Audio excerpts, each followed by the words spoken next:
जय माता दी, जय माँ कालिका, जय बजरंगबली, जय भैरव बाबा की। तो कैसे हैं आप सभी लोग? आशा करती हूँ सभी लोग माता रानी की कृपा से बहुत अच्छे होंगे, बहुत सुखी होंगे और आपकी साधना पूजा अच्छे से चल रही होगी। हाँ, तो आज की जो जानकारी है, आज हम जो बात कर लेते हैं वो है कि हम जो माला जाप करते हैं साधना के वक्त, हम नियमित पूजा में माला का से हम जो मंत्र जाप करते हैं उसके कुछ नियम जान लेते हैं कि महत्वपूर्ण नियम क्या होते हैं, कि माला जाप कब करनी चाहिए, कैसे करना चाहिए। ओके, तो आज हम इसके बारे में जान लेते हैं। तो सबसे पहले आप जो माला पर जाप करते हो तो वो रुद्राक्ष की माला हो तो वह बहुत अच्छा है। और वैसे हर मंत्र के लिए हर माला अलग अलग होती है। कुछ मंत्रों के लिए रुद्राक्ष की माला होती है, कुछ मंत्रों के लिए तुलसी की माला भी होती है, कुछ मंत्रों के लिए कमलगट्टे की माला भी होती है। आज जो माला की बात करेंगे हम वो रुद्राक्ष की माला की बात करेंगे। रुद्राक्ष की माला एक ऐसी माला है, वो कॉमन है। हम इस माला पर किसी भी मंत्र का जाप कर सकते हैं, लेकिन जैसे कमलगट्टी की माला हो गई, तुलसी की माला हो गई, इन पर हम क्या है कुछ ही मंत्रों का जाप कर सकते हैं। बट एक रुद्राक्ष की माला ऐसी है, वो कॉमन है, हम इस पर किसी भी ईश्वर के, किसी भी इष्ट के मंत्रों का जाप कर सकते हैं। और दूसरी बात ये है कि रुद्राक्ष की माला के मणिके जितने छोटे होंगे उतनी ही आपके लिए बहुत ज़्यादा लाभकारी होगी, बहुत ज़्यादा फायदेमंद होगी, आपके लिए शुभ होगी यानी कि। ओके, और आप जो मंत्र जाप करते हो उसका सही समय या तो ब्रह्म मुहूर्त होना चाहिए या शाम की जो वेला, आरती की वेला होती है, उस समय आप मंत्र जाप कर सकते हो, सबसे अच्छा समय होता है। और रुद्राक्ष की माला दोस्तों आप सिर्फ पर्सनल रखिए, ऐसा नहीं है कि आपकी माला है, आप माला जाप करते हो डेली, उस पर साधना कर रही हो यदि, तो आपकी माला आपकी पर्सनल होना चाहिए, निजी माला होना चाहिए। आप अपनी माला हर किसी को शेयर मत करना, क्योंकि उसमें आपके मंत्रों की ऊर्जा होती है। और माला को शुद्ध वस्त्र धारण करके, अच्छे से स्नान करके, हाथ मुँह का अच्छे से धो के जब भी उसको छूना चाहिए। यदि रुद्राक्ष की माला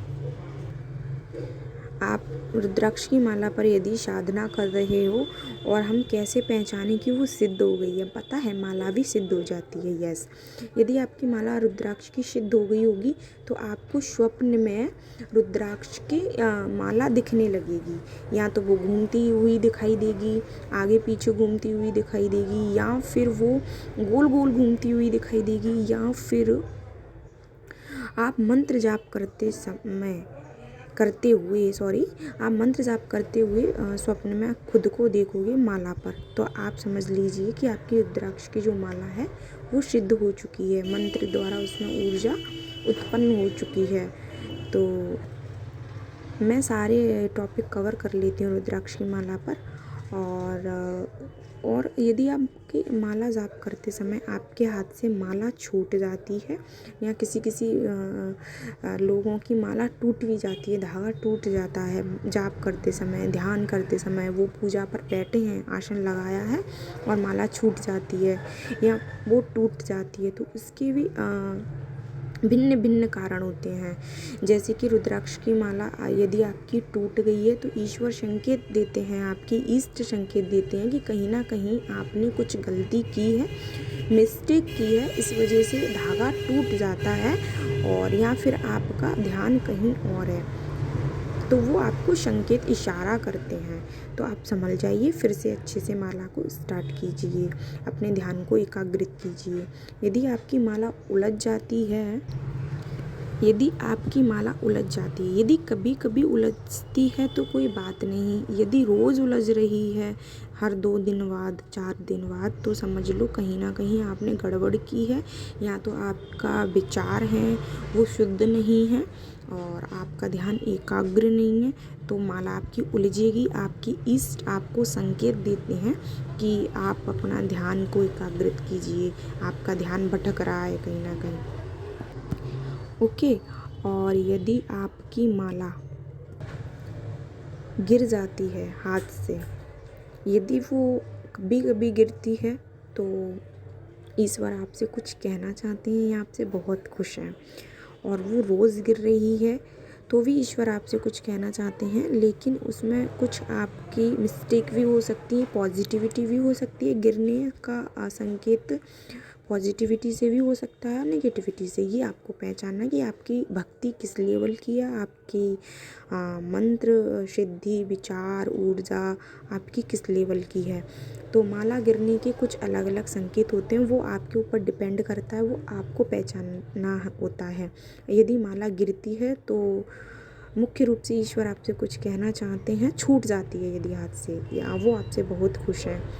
तो यदि कोई और अन्य डाउट रह गया है आपका तो आप मेरे से कमेंट बॉक्स में गाइस पूछ सकते हो। और अपनी साधना जारी रखिए, पूजा करते रहिएगा। और तंत्र मंत्र टोने टोटके में आप मत पड़िएगा। मैं सिर्फ सिंपल माता रानी से जुड़ने की बातें बताती हूँ, निस्वार्थ भक्ति। यदि आप करते हैं तो इस चैनल को सब्सक्राइब करो एंड शेयर करो। एंड यदि आपको मेरी वीडियो की जानकारी यदि थोड़ी सी भी अच्छी लगी हो तो लाइक ज़रूर कीजिएगा। लाइक करने से क्या है, मुझे मोटिवेशन मिलता है और मुझे लगता है कि मुझे एक नेक्स्ट वीडियो लाना चाहिए। और यदि आप आगे आने वाली और भी वीडियो देखना चाहते हैं तो सब्सक्राइब करना ना भूलें। जय माता दी, जय माँ कालिका, जय भैरव बाबा।